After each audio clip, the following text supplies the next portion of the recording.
வணக்கங்க. நம்ம உடல் பிரச்சனை, உடலுக்கு வரக்கூடிய உபாதைகள்ங்கிறது பெருசாக எதுவும் இல்லைங்க. முக்காவாசி இது மனசுக்கு வரக்கூடிய பிரச்சனைகள் தான். மனசை எப்பவுமே கிளியராக, சந்தோஷமாக, ஒரு உற்சாகத்தோடு வச்சுக்கிட்டோம்னாலே உடலுக்கு வரக்கூடிய பிரச்சனைகள் எதுவும் வராது. அதை பற்றி நினைக்கவும் மாட்டோம். இதுக்கு காரணம் என்னன்னா, ஏதாவது நமக்கு ஒரு கம்பேரிஷனோ, யாரு கூடயாவது கம்பேரிஷன் பண்ணிட்டோ, அல்லது நம்ம அதை சாதிக்க முடியல, இதை சாதிக்க முடியலைங்கிற ஒரு பயமோ, இது எல்லாம் சேர்ந்து மனதை போட்டு அழுத்துறதுனால அது உடல் பிரச்சனையில் நம்ம கொண்டு போய் செலுத்துறோம். அதுக்கு என்ன காரணம்னா, ஒரு பயம்.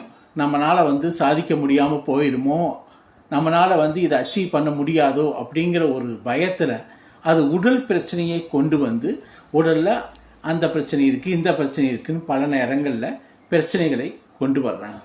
ஸோ உங்கள் மனசுக்கு சொல்லுங்க, சந்தோஷமாக இருங்க, ஹாப்பியாக இருங்க. அதே நேரத்தில் நெகட்டிவாக பேசுகிறவங்க, நெகட்டிவாக இருக்கிறவங்க, அல்லது ரொம்ப சொந்தமாக ரொம்ப நெருக்கமானுங்களா மரியாதையாக கொடுத்துட்டு நீங்கள் தள்ளி இருங்க. அல்லது மரியாதையாக நீங்கள் அவங்கள பேசி புரிய வச்சு ஒதுங்கி இருங்க. அப்போ தான் உங்களுடைய பாசிட்டிவிட்டி அதிகமாகும், நெகட்டிவிட்டி குறையும். ஒவ்வொருத்தரும் லைஃப்பில் எத்தனையோ கஷ்டப்படுறாங்க.